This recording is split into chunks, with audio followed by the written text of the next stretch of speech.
예수님은 십자가와 부활을 통해서 하나님의 영광을 드러내셨습니다. 예수님이 사망 권세를 이기시고 부활하셨습니다. 하나님의 십자가의 영광이 나타났죠. 그 십자가의 영광은 하나님의 사랑의 영광입니다. 또 하나님의 공의의 영광, 죄를 심판하시고 또 죄인을 사랑하기 위해서 아들을 희생하신, 그러므로 사랑의 영광을 드러내신, 죄를 심판하신 건 하나님의 공의 영광이라면 죄인을 사랑하시는 그 사랑은 하나님의 사랑의 영광이죠. 그리고 부활하신 그 부활의 영광, 이게 십자가와 부활의 영광입니다. 특별히 오늘 누가복음 24장은 엠마오로 가는 두 제자에 관한 말씀과 함께 예수님의 부활을 증거하고 또 부활에 대해서 설명을 하고 있는 그런 말씀입니다. 엠마오로 가는 두 제자의 이야기는 다른 복음서는 기록되지 않습니다. 누가복음에만 기록되어 있는 스토리입니다. 아이들이 예수님 십자가에 죽으신 후에 그리고 부활의 소식을 약간 들은 이들이 부활의 확신을 갖지 못한 채 엠마오로 내려가는 그 길에 서로 대화를 나눕니다. 그러나 그들의 얼굴엔 슬픈 빛이 있어요. 그때 부활하신 예수님께서 그들에게 찾아가셔서 그들과 대화를 하시는 중에 묻습니다. 오늘 17절에 보시면 예수께서 이르시되 너희가 길 가면서 서로 주고받고 하는 이야기가 무엇이냐 하시니 두 사람이 슬픈 빛을 띠고 머물러 서더라. 예수님이 물어보시는 거죠. 내가 대화를 나누는데 지금 무슨 대화를 나누는 것이냐. 그리고 그들 얼굴에 깃들어 있는 슬픈 빛을 아신 거죠. 그때 그 중에 글로바라는 제자가, 한 제자 이름은 기록되지 않고요, 글로바라는 제자가 예수님께 대답을 하는데 그 대답이 굉장히 놀라워요. 왜냐하면 실망했다는 거예요.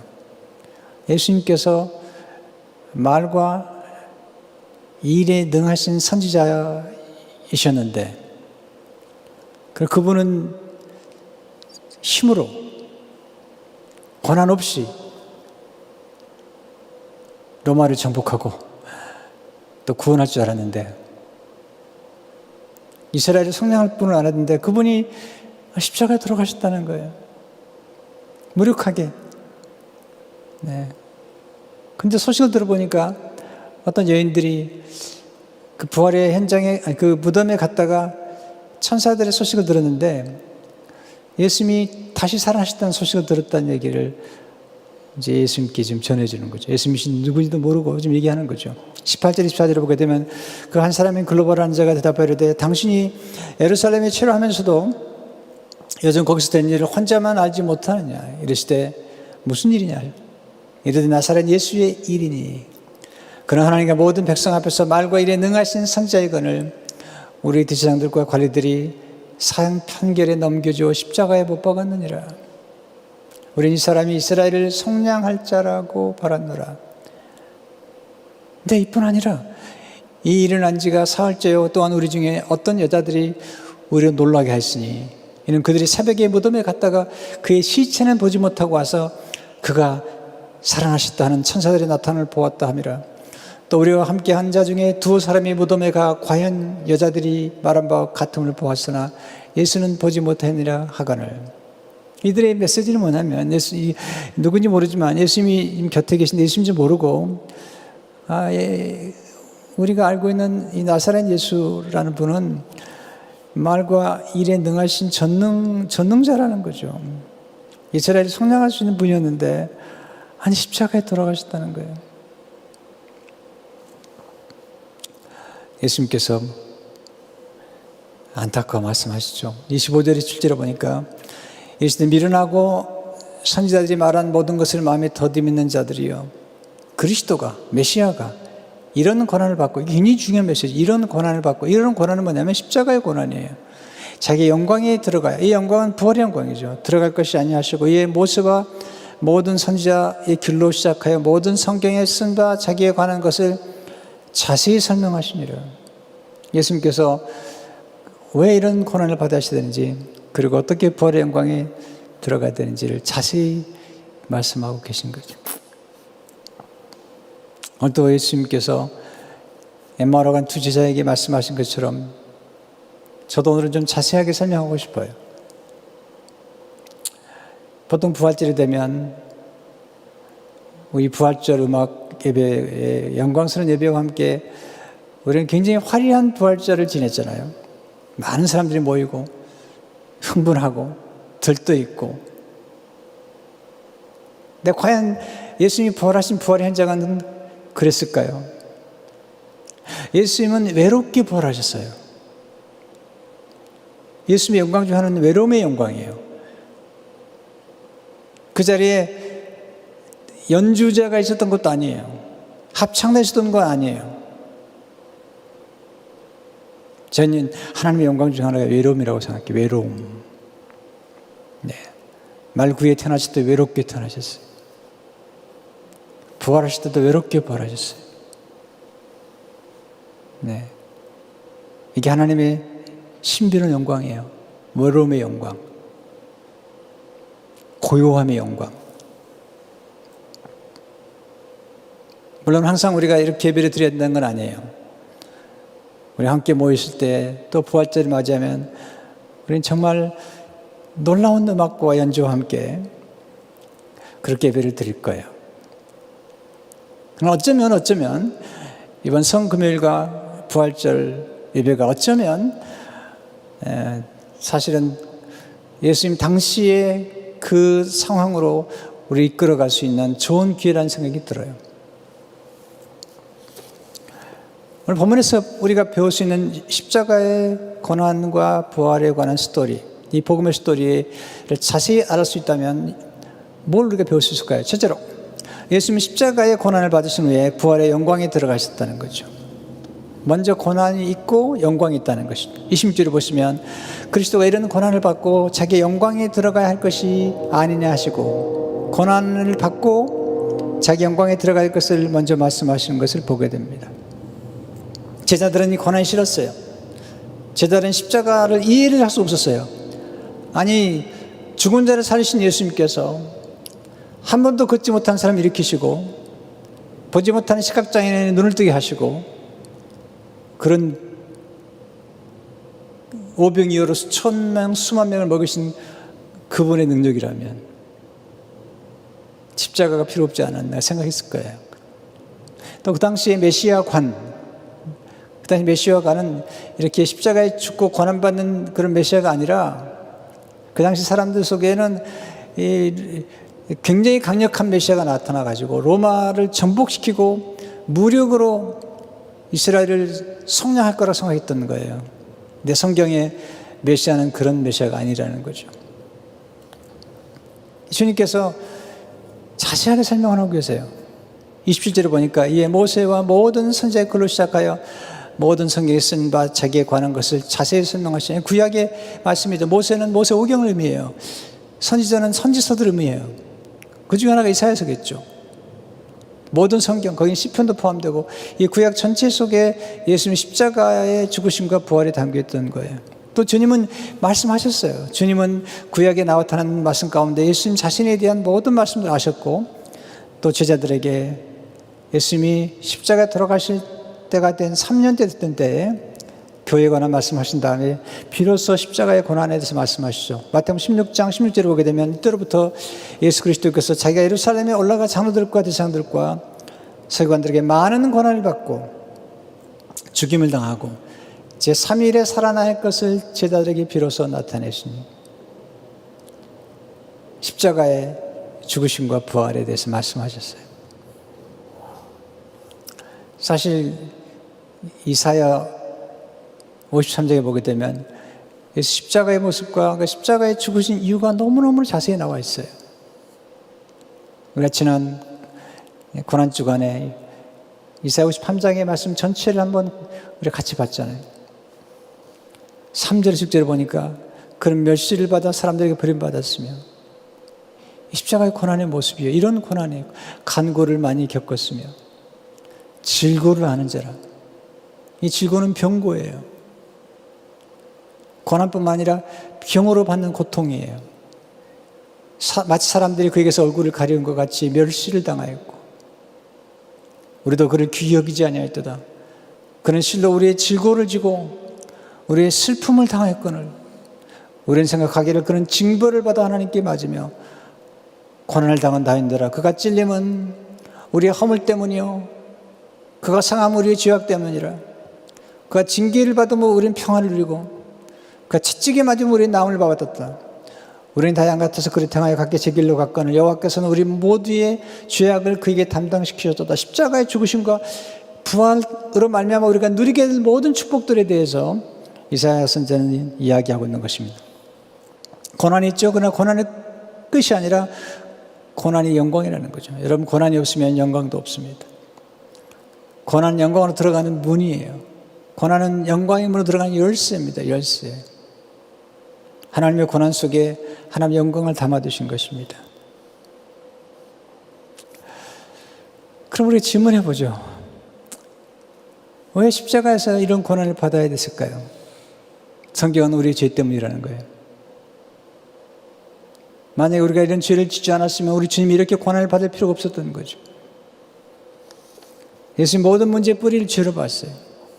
아담 한 사람의 죄 때문에 전 인류가 죄를 짓게 되었고 사망이 온 거죠. 로마서 4장 12절에 보니까 그러므로 한 사람으로 말미암아 죄가 세상에 들어오고 죄로 말미암아 사망이 들어왔나니 이와 같이 모든 사람이 죄를 지었으므로 사망이 모든 사람에게 이르렀느니라. 죄는 사망을 불러오죠. 죄는 사망 안에서 왕노릇해요. 왕노릇. 로마서 4장 21절에 보니까 이런 죄가 사망 안에서 왕노릇한 것 같이 다스리는 거예요. 죄가 사망을 다스리고 또 사망이 우리 인간을 다스려버려요. 우리 인간은 이 사망 앞에 다 두려워요. 죄는 우리를 무섭게 노예로 만들어요.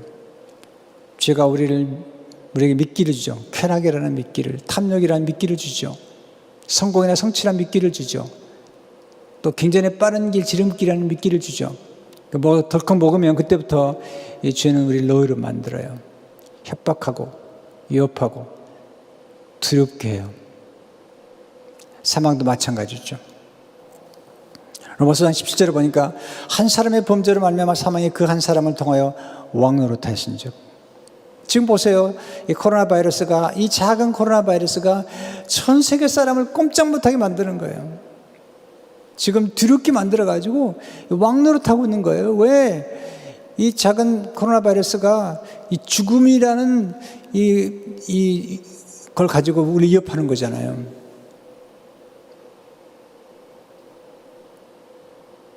주님께서 우리를 이 죄와 사망으로부터 또 마귀의 권세를 우리를 놓아주기 위해서 우리를 찾아오셔서 십자가에 죽으신 거예요. 두 번째로 예수님 십자가의 부활로 죄와 사망과 마귀의 권세를 멸하셨어요. 예수님 이 땅에 오신 가장 중요한 이유를 히브리서 2장 14절 15절에 이렇게 말씀하고 있죠. 자녀들은 혈과육에 속하였으며 그도 또한 같은 모양으로 혈과육을 함께 지니시면 죽음을 통하여 죽음의 세력을 잡은 자 곧 마귀를 멸하시며 죽음을 통하여 죽음의 세력을 잡은 자가 있어요. 마귀 그를 멸하시며 또 죽기를 무서워함으로 한평생 종노릇하는 모든 자들을 놓아주리라. 우리의 모습이에요. 우리 다 인간들이 죽기를 무서워해서 종노릇하고 있는 거예요. 자, 이 문제를 해결하기 위해서 이 근본 문제를 해결하신 거죠. 왜냐하면 죄 때문에 사망이 왔고 이 사망과 죄를 가지고 마귀가 역사하기 때문에 근본되는 문제를 해결해 주신 것이었죠. 예수님 십자가에서 우리 죄를 도말하셨어요. 이사야서는 예수님의 십자가에서 이루신 일들에 대해서 예언하고 있는 선지서 예언서 가운데 하나잖아요. 이사야 43장 25절을 보게 되면 나를 위하여 내 허물을 도말하는 자니 내 죄를 기억하지 아니하리라. 굉장히 중요한 말씀이죠. 예수님 오셔서 하신 일이에요. 내 허물을 도말하겠다. 이 도말이라는 단어는 발라서 드러나지 않게 가림, 그런 뜻이에요. 가리움이에요. 이게 구약에서 짐승의 피가 구약 성도들의 죄를 가리워준 거예요. 이걸 구속이라는 말을 썼는데요. 이게 구약의 메시지라면 그 다음 그 다음 정의도 굉장히 중요한 정의예요. 어떻게 보면 이 도말이란 말을 정의하는 네이버 사전이 어떻게 보면 구약과 신약을 다 보여주는 것 같아요. 어떤 존재를 완전히 없음의 의미다. 신약에 오게 되면 예수님의 죄, 예수님께서 하나님의 아들의 피, 예수님 피로 우리의 죄를 그냥 가려주고 발라주고 덮어주는 게 아니라 임시 방편으로 그냥 대충 한 게 아니라 완전히 도말해버린 존재. 물론 구약의 피도 효력이 있었죠. 잠시 덮어주는.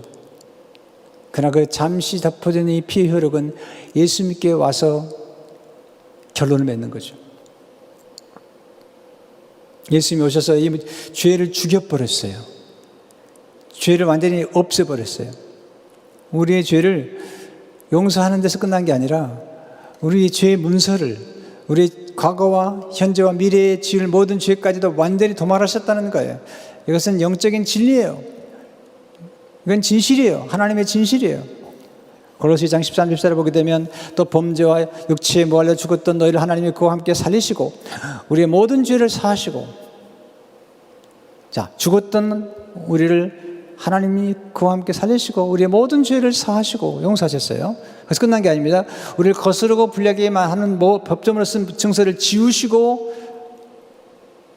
지우개처럼 제하여 버리사 십자가에 못 박으시고. 야, 대단한 메시지예요.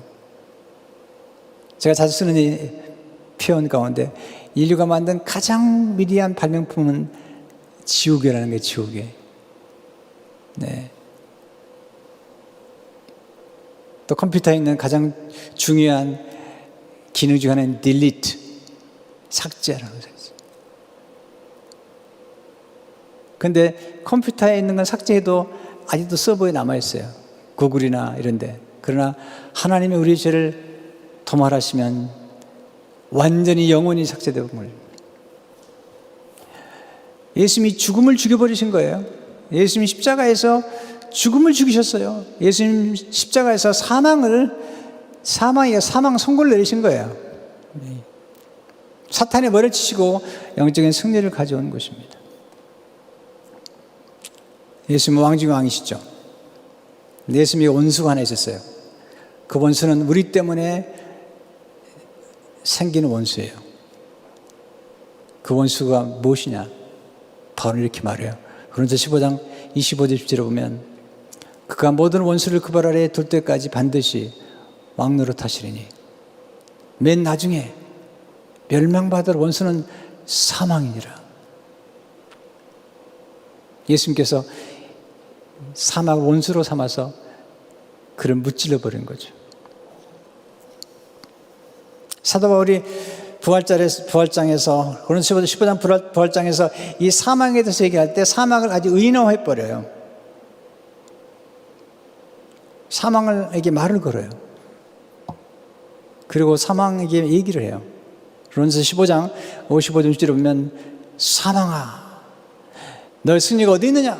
사망아, 내가 쏘는 것이 어디 있느냐? 사망이 쏘는 것은 죄요, 죄의 권능은 율법이라. 자, 성경 보게 되면 예수님께서 보면 가끔 이런 사물이나 이런 어떤 것들에 대해서 이것을 아주 인격화시켜서 말씀하실 때가 많잖아요. 풍랑이 일었을 때 주님께서 그 풍랑을 향해서 말씀하시죠. 풍랑아 잠잠하라. 네, 풍랑이 잠잠하죠. 병마를 쫓아내시고 귀신을 쫓아내시는 거죠. 여러분 보세요. 탁월한 시인들은 보통 이 자연과 대화하잖아요. 그 자연을 묘사하거나 자연과 얘기할 때 인격체로 얘기를 하잖아요. 그것처럼 죄는 하나의 인격체라는 거예요. 그러니까 죄를 죽이는 거예요. 왜냐하면 죄가 세력을 가지고 있기 때문에 사망을 죽여버리는 거예요. 병마를 물리치는 거예요. 여러분, 예수님께서 베드로의 장모의 병을 고치셨을 때 병마가 떠났거든요. 열병이 떠났습니다. 병이 들어왔다가 인격체 들어왔다가 떠나는 거예요. 예수님의 강력한 말씀이, 예수님의 강력한 생명이, 그 놀라운 생명이 그 안에 들어가서 역사하니까 병마가 떠나는 거예요. 예수님께서 병마를 물리치신 거예요. 말씀으로 병마가 떠나버린 거죠.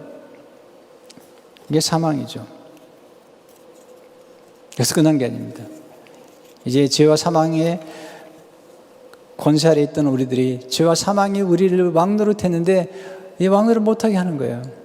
어떻게 가능하죠? 예수님의 부활로 우리는 이제 죄와 사망을 향해 왕노릇하게 되었어요. 여러분, 초대교회 성도들 보세요.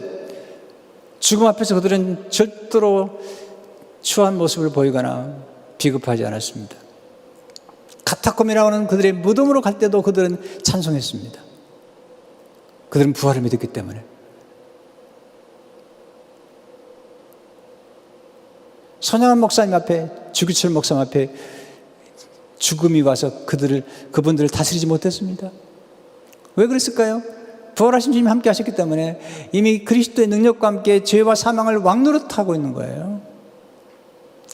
예수님 부활로 은혜와 의와 생명 안에서 왕노릇하게 되었죠. 이게 사도 바울이 얘기하는 영적 지위죠. 로마서 5장 17절을 보게 되면 한 사람의 범죄로 말미암아 사망이 그 한 사람을 통하여 왕노릇하였은즉 더 은혜와 의의 선을 넘치게 받는 자들은 한 분 그리스도 예수 그리스도 통하여 생명 안에서 왕노릇하리로다. 다스리는 거죠. 로마서 5장 21절을 보시면 이는 죄가 사망 안에서 왕노릇한 것 같이 은혜도 또한 의로 말미암아 왕노릇하여 우리 주 예수 그리스도를 말미암아 영생에 이르게 하려 함이라. 인생은 누가 왕노릇하게 결정되는 거예요. 죄가 왕노릇하게 놔둘 것인지, 아니면 죽음의 공포가 와서 왕노릇하게 만들 것인지, 아니면 우리가 담대하게 죄와 사망을 그리스도와 함께 왕노릇할 것인지. 우리는 더 이상 죄와 사망의 종이 아니에요. 예수님이 질고를 대신 지셨기 때문에 우리는 질병의 종이 돼서도 안 돼요. 질병도 다스려 버려야 돼요. 예수 그리스도 이름의 권세를 가지고. 두려움도 다스리고. 두려움에 정복되면 안 돼요. 어떻게 가능하죠? 십자가의 부활, 이 예수 그리스도의 역사로 가능하게 된 것입니다. 마지막으로 예수님은 십자가의 불행을 부활의 영광으로 역전시키셨습니다. 십자가는 불행의 십자가예요. 그 당시에 십자가는 아무도 지고 싶지 않았어요. 십자가라는 말만 들어도 두려운 거예요. 예수님께서도 이 십자가를 지시는 것이 힘들었어요. 왜냐하면 예수님께서 우리가 똑같은 인간의 몸을 입고 오셨기 때문에 우리가 똑같이 고뇌하신 거죠. 자, 저는 감사하게 생각하는 게 예수님이 인간의 몸을 입고 오셔서 우리가 겪을 수 있는 두려움과 고뇌와 슬픔과 이런 것들을 다 맛보셨다는 것이 중요하다고 생각해요. 그래서 예수님이 마가복음 14장 34절을 보게 되면 베드로와 야고보와 요한을 데려가실 때 심히 놀라시며 슬퍼하사 말씀하실 때 내 마음이 심히 고민하여 죽게 되었으니. 여러분, 우리 인생에도 가끔 심히 놀랄 때가 있잖아요. 심히 슬퍼할 때가 있잖아요. 또 마음이 심히 고민할 때가 있잖아요. 네, 생각지 않았던 어려운 사건들, 불행한 사건들이나 또는 불행하게 느껴지는 사건들이나 또 고통스러운 질병들이나 어떤 상실들이 올 때 우리는 심히 놀라고 심히 슬퍼하고 심히 고민하게 되죠. 불황이 찾아왔을 때 우리가 실패를 경험하고 파선을 경험하고 그렇게 좋았던 관계가 갈등으로, 싸움으로, 매듭을 져야 될 때 그 얼마나 고통스럽겠어요. 예수님 십자가 앞에서 그를 버리고 떠날 제자들과 그를 배신할 제자들을 생각하면 심히 고민되시겠죠. 십자가는 저주의 십자가예요. 갈라디아 3장대로 보면 기록된 바 남에 달린 자마다 저주 아래 있는 자라 하였습니다. 십자가는 멸시와 천대의 장소였습니다. 십자가 죽으심은 세상 사람들이 볼 때는 불행한 거죠. 그 시대 사람들이 생각할 때는 불행한 것입니다. 그러나 예수님은 달랐어요. 예수님은 십자가의 불행 속에서 부활의 영광을 보신 거예요. 자, 여기서 우리는 다시 한번 인생에서 우리가 무엇을 보느냐보다 중요한 것은 우리가 보는 것에서 무엇을 발견하느냐가 더 중요하다는 사실, 이게 통찰이라는 거죠. 무엇을 보느냐가 중요한 게 아니라 우리가 본 것에서 무엇을 발견하느냐, 이게 더 중요하다니까요. 십자가의 불행만 보는 것이 아니라 예수님 십자가의 불행 안에서 부활의 영광을 같이 보셨다니까요. 이게 중요한 거예요. 그래서 십자가 영광이 되는 거죠. 우리는 불행을 싫어하죠. 또 불황도 싫어하죠. 인생에 찾아온 불행과 불황. 근데 그것을 어떻게 우리가 맞이하느냐, 어떻게 해석하느냐, 어떻게 다루냐에 따라서 인생의 불행과 불황이 달라질 수 있어요. 저는 생일을 돌이켜보면 제 인생에 가끔 찾아왔던 불행, 내 삶의 불황, 풍성한 삶이 아니라 핍절한 불황들을 겪으면서 지금 돌이켜보면 내 인생의 불행과 불황이 나를 참 복되게 만들었다는 생각이 들어요. 왜냐하면 하나님 은혜로 이 불행과 불황을 잘 다룰 수 있었기 때문에. 신달자 시인이 쓴 시 가운데 불행이라는 시가 있는데 참 제게 감동을 줬어요. 짧은 시지만 가슴 깊이 새겨지는 그런 시예요. 읽어드릴게요. 불행 신달자, 던지지 마라 박살난다. 그것도 잘 주무르면 옥이 되리니. 불행이라고 함부로 던지지 말라는 거예요. 박살난다는 거예요. 그것도 잘만 주무르면 옥이 되는 거예요. 불행도 잘 주무르면 옥이 되는 거죠. 여러분, 아름다운 삶이란 뭐죠? 불행이 없는 삶이 아름다운 삶이 아니에요. 불행을 극복한 삶이 아름다운 삶이에요. 불행을 이겨낸 사람이 아름다운 삶이에요. 불행을 옷과 같은 보석으로 만드는 삶이 아름다운 거예요. 여러분, 드라마를 보세요. 불행이 없는 드라마가 없어요. 불행이 없는 드라마가 우리 감동을 준 적이 없어요. 이 드라마의 감동과 울림이라는 것은 불행과 비극과 그리고 실망과 실패와 질병과 위기, 그 안에서 그걸 잘 극복해낸 사람들의 스토리, 그것을 극복해내는 그 스토리 속에서 느끼는 전율, 거기에서 느끼는 그런 위기에서 느끼는 어떤 기가 막힌 역전과 반전이 이루어질 때 우리는 거기서 굉장히 드라마가 재밌다고 그러죠. 그 요셉의 드라마잖아요. 이 십자가의 드라마잖아요. 아니, 이거 여러분의 드라마잖아요. 여러분 가운데 불행을 경험하지 않은 사람이 어디 있어요? 고난을 경험하지 않은 사람이 어디 있어요? 때로는 이별의 아픔이나 상실의 아픔이나 또는 시련의 아픔을 경험하지 않은 사람이 어디 있어요?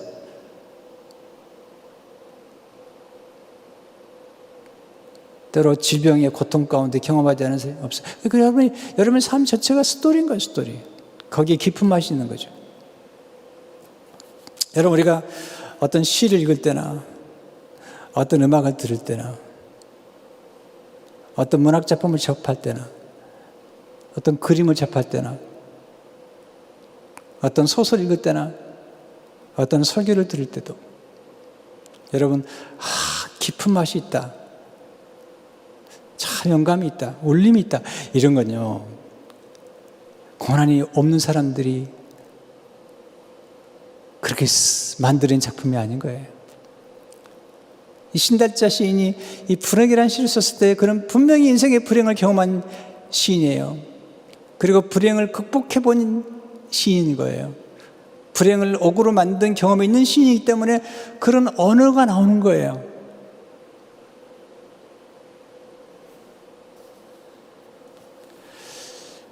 그래서 가끔은 천재와 같은 그런 음악가들이 젊은 나이에 죽잖아요. 내 천재와 같은 음악가들이 남긴 곡들을 보면 지금도 가슴이 저미는 경험을 하게 돼요. 왜? 네, 불행과 고난 속에서 건져낸 영감이기 때문에. 그건 아무나 할 수 있는 게 아니잖아요. 예수님 불행의 십자가를 행복의 십자가로 바꿔놨어요. 불행 속에서 주님은 부활을 보셨어요. 십자가 불행 속의 부활을, 영생을, 소망을, 그리고 천국을 보신 거예요. 소망을 보신 거예요. 여기에 이 불행한 십자가가 영광스러운 행복의 십자가로 바뀌는 역전과 반전이 있는 것을 보게 되는 것이죠. 원래 십자가는 죽음의 나무인데 부활을 통과하면서 생명나무가 된 거죠.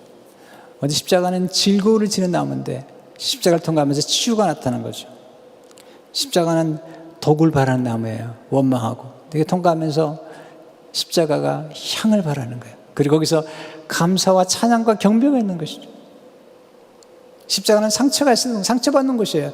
상처투성인데 부활을 통하면서 그 상처가 영광이 된 거죠. 영광이. 아름다움이 된 거죠. 원래 십자가는 빼앗는 곳이에요. 생명을 빼앗아가고 가족을 빼앗아가는 곳인데 예수님 부활과 함께 십자가가 더하기, 우리의 인생을 더해주고 곱하는 그런 축복의 장소가 된 거죠. 십자가는 단절의 장소였어요. 그러나 예수님이 부활하심으로 십자가는 우리를 연결시켜주고 화평케 하는, 화목케 하는 그런 브릿지 역할을 감당하는 그런 곳이 된 것이죠. 예수님께서 자세히 설명해 주시는 거예요. 이 고난이 필요한지. 그리고 주님이 십자가에 돌아가시면서 어떤 일이 이루어졌고 부활하심으로 어떤 일이 이루어지는가를 자세히 설명하시니라. 자세히. 성도 여러분, 설교가 너무 길다고 얘기하지 마세요. 요즘 보면은 설교를 조금만 길게 해도 견디지 못하는 것 같아요. 여러분, 진리는 단순하지만 설명은 자세히 할 필요가 있는 거예요. 예수님께서 자세히 설명하셨어요. 자세히. 여러분, 다 이뤘다는 한 절 말씀을 가지고 제가 1시간 이상 설교했어요. 왜냐하면 그 메시지를 자세히 설명하는 데는 1시간이 걸리는 거예요. 아니 2시간도 걸리는 거예요. 왜? 이것은 천상의 영원한 메시지이기 때문에 그래요. 하나님은 십자가의 부활과 영광을 통해서 우리를 축복하세요. 전 하나님이 너무 좋아요. 왜냐하면 하나님은 어떤 일을 이루신다면 그 일을 본인을 위해서 이루지 않으시고 언제나 우리를 위해서, 피조물을 위해서 이루시는 거예요. 26절에 보시면 그리스도가 이런 고난을 받고 자기 영광에 들어갈 것이 아니냐 하시고. 영광이 뭐죠? 저는 영광에 관심이 많아요. 하나님 영광에 대한 관심이 참 많아요. 그래서 영광에 관한 책들을 찾는데 영광에 관한 책들이 많지 않아요. 근데 목회자면서 신학자 가운데 가장 영광에 대해서 탁월하게 묘사하고 글로 쓰고 경험한 분이 있는데 그게 조나단 에드워드 목사님이세요. 그분은 천지창조의 영광을 묘사했고 십자가 영광을 묘사한 분이에요. 제가 그분의 책을 너무너무 좋아해요. 원래 영광이라는 히브리어는 카보드예요. 카보드. 무게라는 뜻이죠. 무게. 하나님의 영광은 하나님의 무게에 있는 거예요. 이 무게의 반대말이 경박함이에요. 또는 천박함이에요. 또 창조 속에 담긴 하나님의 영광은 위대함이에요. 광대함이에요. 여러분 그랜드 캐년을 보세요. 엄청난 거죠.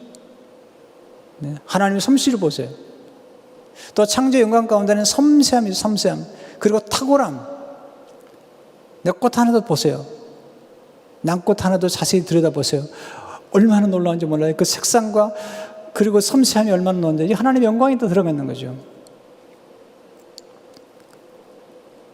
근데 십자가 영광은 더 놀랍죠. 하나님의 사랑을 보여주는 영광스러운 자이기 때문에 그래요. 우리 십자가 영광뿐만 아니라 제자들은 십자가의 영광을 보기 전에 성육신하신 겸손하신 예수님, 하나님이 아들이시면서 인간의 몸을 입고 오신 하나님의 영광을 본 거예요. 그 요한복음 1장 14절의 말씀이죠.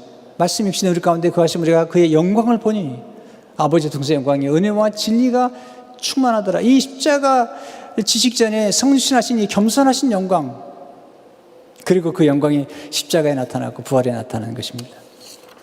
근데 저는 에드워드가 하나님 영광을 대해서 얘기하면서 참 놀라운 얘기를 해요. 정말 저는 저는 에드워드의 이 하나님의 영광론이 정말 마음에 들어요. 아니, 그리고 정말 성경적일 뿐만 아니라 정말 우리에게 감동을 줘요. 그게 무슨 얘기냐면 하나님 영광을 혼자 취하지 않으신다는 거죠. 하나님의 영광을 바라시고 그 영광이 하나님 만드신 피조물의 행복과 연결되도록 하신다는 거예요. 하나님께서 무언가를 영광스럽게 하신다는 것은 본인을 위해서뿐만 아니라 그 혜택을 누리도록, 하나님이 만드신 피조물의 혜택을 누리도록 한다는 거죠. 읽어드릴게요. 하나님은 자신의 영광을 구하면서, 하나님 자신의 영광을 양보하잖아요. 영광을 구하면서 자신의 피조물의 영광을 구하신다. 왜냐하면 하나님 자신의 영광의 발산은 하나님 자신의 영광을 나눠준 피조물의 탁월함과 행복을 포함하고 있기 때문이다. 기가 막힌 표현이죠. 하나님의 자신의 영광을 나누어진 피조물의 탁월함과 행복. 하나님이 만드신 피조물 속에는 탁월함이 담겨 있는 거예요. 하나님의 행복이 담겨 있는 거예요. 또한 자신의 충만함을 피조물에 나타내 주심이 있어서 하나님은 이것을 자신을 위해서 하신다.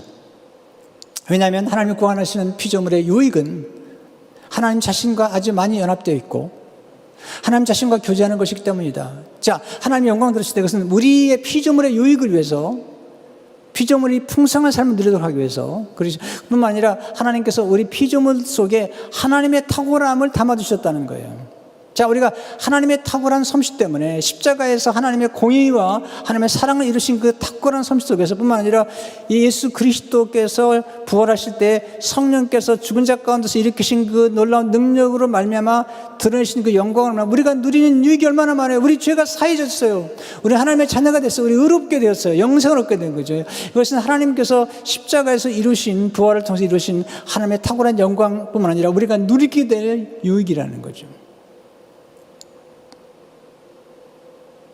여러분, 이 탁월함이 굉장히 중요한 겁니다. 왜냐하면 이 탁월함을 통해서 우리는 하나님이 우리에게 심어준 탁월함을 통해서 다른 사람들에게 이 탁월함의 혜택을 누릴 수 있도록 도와주는 거예요. 저는 목회하면서 제 생애 가운데 추구하는 가치가 여러 개 있어요. 여러 가지 있죠, 가치가. 네, 겸손, 하나님 섬기는 섬김, 나눔. 그 중에 제가 추구하는 가치관 중에 하나가 뭐냐면 탁월함이에요, 탁월함. 왜냐하면 하나님이 탁월하시기 때문에. 하나님 대충 하는 법이 없어요. 자, 우리가 예배를 드리든 영상을 만들든 음악을 하든 간에 뭔가 탁월할 때 우리는 거기 감동 있고 울림이 있는 거예요. 드라마를 볼 때도 이야 정말 탁월하다. 이게 중요한 거 아니겠어요? 근데 이게 허접하면 우리가 감동을 주질 않아요. 자, 탁월함을 추구하는 사람들이 탁월함을 추구할 때 그 탁월함 때문에 본인도 기쁨을 누릴 뿐만 아니라 이 탁월함의 유익을 누리는 사람들도 엄청난 감동을 받는 거잖아요. 자, 어떤 분이 음악을 잘한다. 악기를 잘한다. 또는 이게 목소리가 좋다. 여러분, 목소리 좋은 건 하나님 탁월함을 주신 거예요. 그때 그 목소리를 가지고 그것도 연습을 많이 해가지고 탁월한 목소리를 가지고 사람들의 감동과 치유와 영감을 줬을 때 그 혜택을 같이 누리는 게 너무나 기쁜 거 아니겠어요?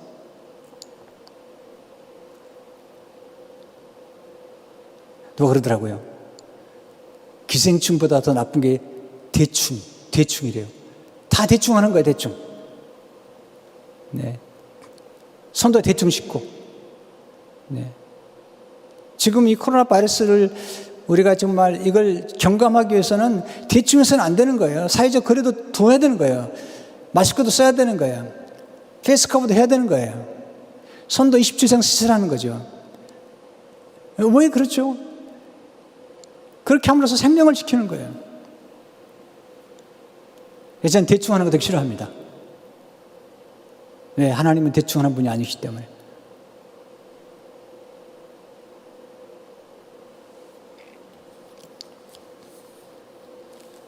예수님은 십자가에서 죽으시고 부활하시면서 우리의 죄만 용서해 준 게 아니라 하나님 아버지께서 우리를 탁월한 길로 인도하셨는데 예수 그리스도와 똑같은 영광에 이르도록 우리를 부르셨다는 거예요. 이게 참 놀라운 초청 아닙니까? 우리로 하여금 하나님의 그 영광스러운 초청에, 하나님의 아름다움에, 하나님의 거룩함에 우리를 초청하고 하나님의 그 교제하느라 우리를 초청했다. 이게 복음이 그냥 구원만 받는 게 아니라니까, 죄사함만 받는 게 아니라니까요. 이것은 하나님 아버지와 예수님과 성령님의 그 교제 안으로 우리를 초청했다는 거예요.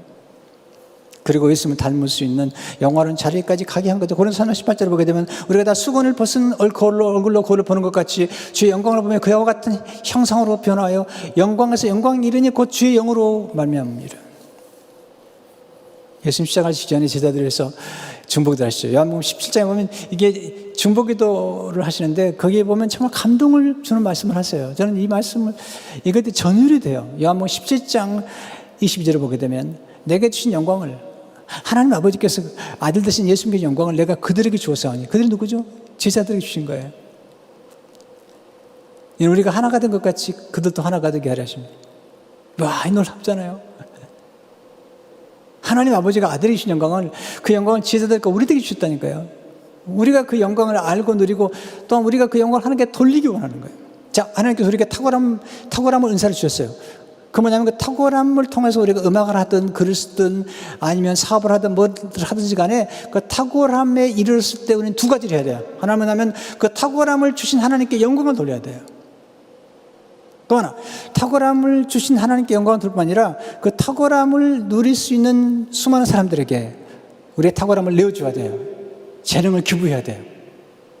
그렇게 함으로써 그 탁월함에 동참하는 사람들이 하나님의 탁월하심 앞에 감당할 뿐만 아니라 그 사람에게 주신 탁월함, 그 하나님을 영광을 돌릴 수 있는, 그리고 함께 유익을 누리셔야 되잖아요.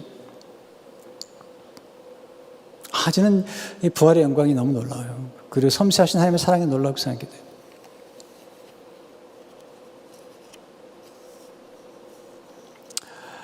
십자가에는 사랑이 있잖아요. 우리도 가장 행복할 때 뭐냐면 누구에게 사랑을 베풀 때 행복하도록 만들어진 존재예요. 최근에 한 분이 제게 영상을 하나 보내줬어요. 무심코 이렇게 보다가 가슴이 뭉클해진 경험을 했어요. 이 이야기 듣고 마치려고 그래요. 한 어머니가 아들을 낳았어요. 그 아들을 낳았는데 가슴에 품는데 경이로워요. 자기 생명체기 때문에. 그 아들의 물건을 보다가 또 한 번 놀랐어요. 보니까 귀가 없는 거예요, 귀가. 얼마나 놀랐겠어요. 귀가 없이 태어난 거죠. 근데 다행히도 나중에 조사해 보니까 청각을 들을 수 있었던 거예요. 그래서 부모님의 사랑으로 잘 컸어요. 아주 잘 컸어요. 문학에도 저희가 있고 또 음악에도 저희가 있는 그런 아들이 됐어요. 잘 컸어요. 중학교, 고등학교를 다닌 중에 어느 날 학교에 다녀와서 엄마에게 충격적인 일을 했어요. 엄마, 오늘 친구가 그러는데 나는 괴물이래. 귀가 없다고 괴물이래. 부모가 너무 가슴이 아팠어요. 그래서 병원에 데려가서 의사에게 물어봤습니다. 귀를 좀 붙일 수는 없냐고. 가능한데 누군가가 귀를 기증해 줘서 이식을 했나, 이식을. 귀만 있으면 이식을 해주겠다는 거예요.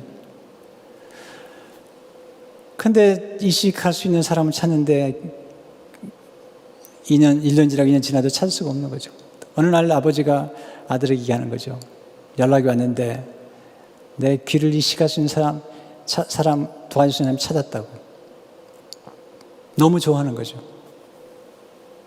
아들이 물어보죠. 어떤 사람이냐고. 얘기해 줄 수는 없다. 수술했습니다. 잘 됐어요. 그리고 잘 성장해가지고 이제 결혼도 하고 행복하게 살아가는 거죠. 근데 늘 궁금한 게 하나 있습니다. 자기의 귀를 누가 주었을까? 세월이 흘러서 어머님이 돌아가시게 됐어요. 그래서 어머니의 시신을 만지다가 깜짝 놀랐어요.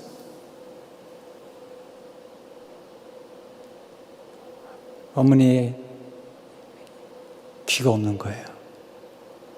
어머니가 아들을 사랑해서 아들에게 귀를 준 거죠.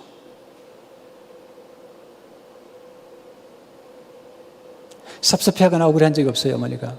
남편에게 그런 말을 했다고 그래요. 어려운 게 아니에요.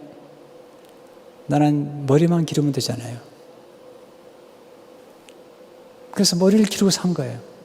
아들은 몰랐던 거죠. 어머니 머리에 감춰진 그 비밀을 몰랐던 거죠. 그러나 어머니가 마지막 세상을 떠날 때 어머님이 자기를 위해서 귀를 주신 걸 아는 거죠. 예수님께서 우리를 위해서 귀만 주신 게 아니라 온몸을 주신 거죠. 이게 성찬이죠. 우리를 구원하신 거예요. 그래서 우리는 십자가의 사랑 속에서 우리가 십자가를 사랑할 까닭은 십자가에서 하나님의 사랑, 자기의 아들까지 내어주시고 그리고 예수님 자신을 내어주신 그 사랑 경험하기 때문에 우리는 십자가를 사랑하고요.